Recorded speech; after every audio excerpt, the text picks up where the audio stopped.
ওটা এখনো চলমান আছে, এই তো শেষ হয়ে যেত, বাট ইন্ডিয়া বাংলাদেশ প্রবলেমের জন্য মাঝে অনেক ইস্যু হয়েছে, আপনারা সবাই জানেন। 2 বছর ধরেই ইস্যুটা তো এখনো সলভ হয়নি।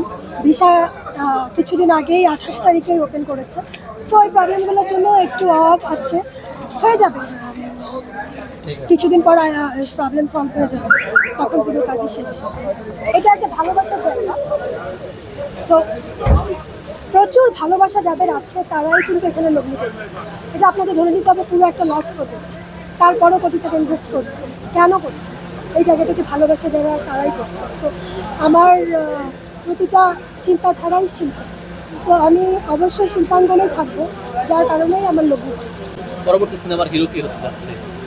এখনও আমি ওটা লঞ্চ করিনি, তার কারণ আমি একটা পুরনো হিরো থাকবে নোন ফেস, এবং আননোন ফেস একটা থাকবে একেবারেই নতুন। আমি নতুন মুখ খুঁজছি, কিছুদিনের মধ্যেই ওটার ঘোষণা আসবে। খুব ফাইট জানতে হবে, নাচ এবং অল এভরিথিংয়ে পারদর্শী এমন কাউকে নিব আমি চিন্তা করছি। তো আমি এটার জন্য কিছুদিনের মধ্যেই ঘোষণা দিব। সবাই তো মেগাস্টার সাথে কাজ করতে চায়, মেগাস্টারকে নিয়ে কাজ করতে চায়, আপনি সেই জায়গা থেকে নতুন কেন করছেন? দেখুন, মেগা স্টার তো সে তো অলরেডি হয়ে গেছে, তার কাজের দরকার নেই, তার প্রতিভা দেখানোর কোনো প্রয়োজন আর নেই। সো দেখানোর প্রয়োজন কাদের আছে? তিনি আর কত বছর কাজ করবেন? অলরেডি তো এজ 50-র কাছাকাছি হয়ে গেছে। সো আর কত বছর ইন্ডাস্ট্রিতে তিনি কাজ করতে পারবেন বা ইন্ডাস্ট্রি ধরে রাখতে পারবেন? অবশ্যই নতুন মুখের প্রয়োজন আছে। সবাই যদি তাকে নিয়ে টানাহেচড়া করে, সো এটা তো সবাই যদি এখন সাকিব খানকে ছাড়া কাজ না করতে চায়, তাহলে আগামী 2 বছর পর কাকে নিয়ে কাজ করবে? আগামী 2 বছর পর কে কাজ করবে?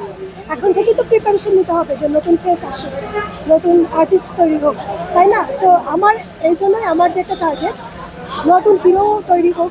ইন্ডাস্ট্রি হাল ধরতে হলে নতুন আর্টিস্টের দরকার আছে। আমরা শিল্পী সংকট নিরসনে কি আপনি কাজ করতে চাচ্ছেন? অবশ্যই। আমার ফিল্মে ম্যাক্সিমাম নতুন আর্টিস্ট ছিল, পুরনো আর্টিস্ট নতুন আর্টিস্ট মিলিয়েই ছিল। আমি নন ফেস খুঁজিনি কিন্তু, তার কারণ আমি চাই আমাদের শিল্পাঙ্গনে যারা বেকার আছে তারা কাজের সুযোগ পাক, তারা কাজ করুক, এবং আমাকে দেখে আরও 5 জন যেন লগ্নি করতে সাহস পায়। আমি একটা মেয়ে মানুষ হয়ে যদি কোটি টাকা ইনভেস্ট করতে পারি, তাহলে যারা ব্যবসায়ী আছে, যারা আমাদের প্রযোজক সমিতিতে আছে, তারা কেন প্রতি বছর 1-2টা মুভি বানাতে পারবে? সো আমি এই টার্গেটেই আছি যে আমাকে দেখে আরও 5 জন আসে। বর্তমান সময়ে নায়িকারা তো সবাই মেগাস্টারের সাথেই কাজ করতে চায়, মানে আপনি চান কিনা?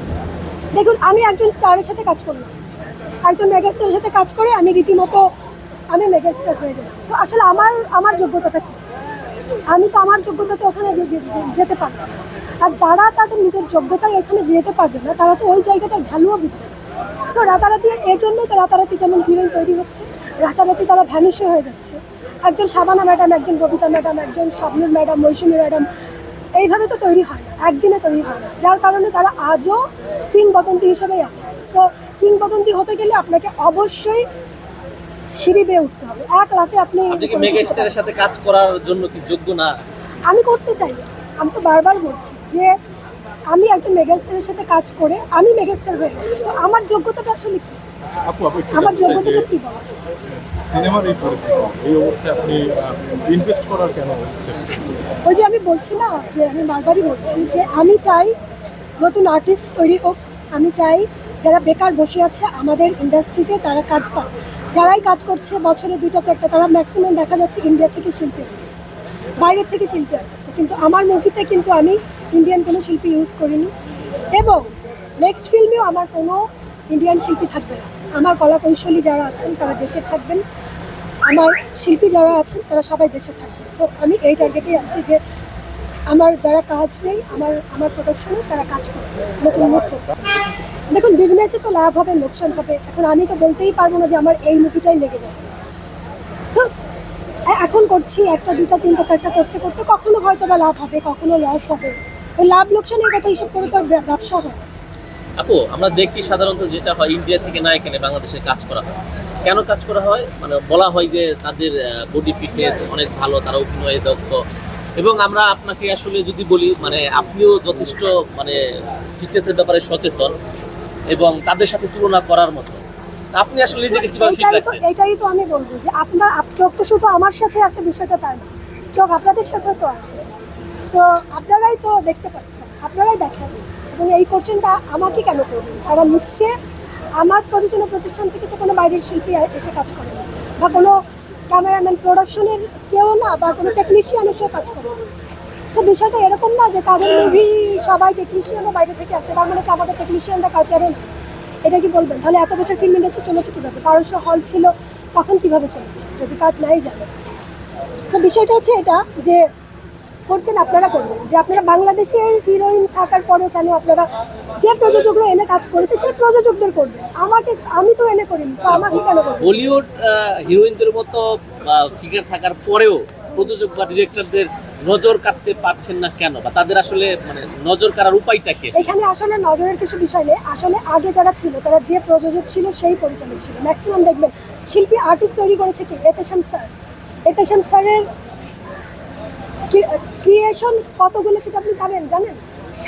দিয়ে যতগুলো নায়িকা আছে, Shabana madam, Shabnur madam, Shabnaz madam, দিয়ে এতগুলো, শাবনুর ম্যাডাম, সো এগুলো কিন্তু সব এতেশাম স্যারের তৈরি। এরপরে আপনি দেখুন যে কয়টা ডিরেক্টর আর্টিস্ট তৈরি করতে পেরেছে। সো একজন ডিরেক্টর সিলেক্ট করে যে আমার এই মেয়েটাকে পছন্দ হবে, কিন্তু সে যদি প্রযোজক না পায় তখন তো সে ওই আর্টিস্টটাকে কাজে লাগাতে পারবে না। এখন দেখা যাচ্ছে ম্যাক্সিমাম যারা কাজ করছে যে হিরোইন হয়তো সে কারো গার্লফ্রেন্ড, নাহলে সে কারো বউ। ইন্ডাস্ট্রিতে আপনি বিগত আপনি 8 সাল থেকে দেখে আসুন, যাদেরকে বলতেছেন মেগা স্টার, এই স্টার, সেই স্টার, হ্যান স্টার, ট্যান স্টার, তারা যারা কাজ করছে তারা বউ নিয়ে কাজ করছে, স্বামী স্ত্রী কাজ করছে। এখন আপনি বলেন আমার স্বামী যদি হিরো থাকে তাহলে আমি নিশ্চয়ই স্বামীকে নিয়েই কাজ করবো, আমি নিশ্চয়ই বাইরের আর্টিস্ট ঢুকতে দিব না। সো এই যে প্রবলেমগুলো আর্টিস্ট থাকার পরেও ঢুকতে না দেওয়া কেন? কারণ ম্যাক্সিমাম দেখা যাচ্ছে যারা কাজ করতেছে তারা তাদের গার্লফ্রেন্ডকে হিরোইন বানাচ্ছে, না হলে তার বউকে হিরোইন বানাচ্ছে। সো প্রবলেমটা একটু আপনারা তো কাজ করছেন, মুখোমুখি হচ্ছেন। সো পিওর নিউজটা তো আপনাদের কাছে, তাই না? আপনারা জানেন না কে কার বউ, কে কার গার্লফ্রেন্ড, কে কতটা কাজ করতে পারছে, কে কার অবলম্বনে বদলতে কাজ করেছে, সেটা তো আমার থেকে আপনারা ফলো করেন।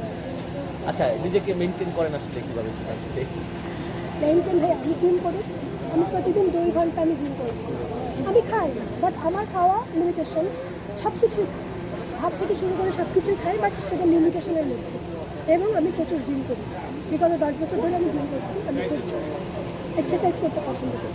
তো ওই জায়গা থেকে হয়তো আমার শরীর বাড়ে না, বাট আমি একটু মোটা হতে চাই। আচ্ছা, অনেকে মানে নিজেকে সুন্দরী ভাবে ফুটিয়ে তোলার জন্য বিভিন্ন ধরনের সার্জারি করে থাকে, ওরকম কিছু করেছে নাকি? এখনো করিনি, দেখি সার্জারি করলে বোঝা যায়, হ্যাঁ, ডক্টর করলে বোঝা যায়। এখনো করিনি, তবে যদি ভবিষ্যতে প্রয়োজন হয় করতে পারি। এটা করলে কি কোনো স্কিনের সমস্যা হয় কি না? না, স্কিনের সমস্যা কেন হবে? আপনি বিদেশের দিকে তাকিয়ে দেখুন, ইন্ডিয়াতে কত নায়িকা, ঐশ্বরিয়া রায় থেকে শুরু করে শ্রীদেবী 57 সার্জারি ছিল শুধু তার মুখেই ছিল 57 সার্জারি। সো প্রয়োজন যদি হয়, যখন এজ একটু বেড়ে গেল, আপনি মনে করছেন আপনার এখানে একটু ল্যাকেজ আছে, সো আপনি ওই জিনিসটা ফিল আপ করবেন, করতেই পারেন, এটা তো খারাপ কিছু না। মানে অনেকেই বলে চলচ্চিত্রের দিকে থাকতে গেলে বিশেষ করে নায়িকাদের সুগার ড্যাডি মেনটেন করতে হয়, এবং আপনি একজন প্রযোজক, আপনি কি আপনার অর্থ দিয়েই আসলে প্রযোজনা করছেন নাকি আপনার এরকম কোনো সুগার ড্যাডি? কিন্তু আমি অনেকবার আপনাদেরকে বলেছি, আপনি কি নতুন সাংবাদিকতা করছেন কিনা আমি জানি না, আপনার চ্যানেল কোনটা, এনপিভি তো নতুন, এনপিভি আমার অনেক আমি নিজেও নিচ্ছি আপনার। সো এনপিভি তো অনেকবারই বলা হয়েছে, আমার রেগুলার নিউজ করে, জানে যে আমি যেটা আমার বিগত দিনের যেটা আমি মুভি করেছি সম্পূর্ণ আমার মায়ের টাকা ছিল, যেটা তার ব্যাংকে ছিল। আমার মা চলে যাওয়ার পর, আমার মা মারা যাওয়ার পর আমি যেটা পেয়েছি সেটা আমি পুরো না, তার থেকে কিছু অংশ আমি মুভিতে ইনভেস্ট করেছি। সো সম্পূর্ণ আমার মায়ের টাকা, আমাদের বাড়ি ভাড়ার টাকা, সব এগুলো আমি ইনভেস্ট করেছি মুভিতে। আমি ব্যবসা করতে চাই, আমি বিজনেস ছোটোবেলা থেকে আমার ব্যবসায়িক মাইন্ডেড ছিল, তো আমি বিজনেস করতে চাই। মুভিতেও একটা বিজনেসের মতো, কোনোটা লাভ হবে, কোনোটা লোকসান হবে। সো ওই পারপাসেই আমার মিডিয়া অঙ্গনে আসা, যে মুভিটাতে আমি একেবারে যে লস করেছি তা না, যথেষ্ট ভালো চলেছে। এবং নতুন হিসেবে যদি আমি এত ভালো চালাতে পারি, এখন তো অনেকেই আমাকে ছিল, সো তার থেকে বেটার এখন হবে। এই জন্য আমার মনে হয় না যে ভালোভাবে গল্প থেকে আপনি করতে পারেন মুভিতে লস হয় না। ইউটিউব আসছে, অনেক সফটওয়্যার আছে এখন বিক্রি করার, হল আছে, হল না হোক সফটওয়্যারগুলো, চ্যানেল, সো লসের কিছু না।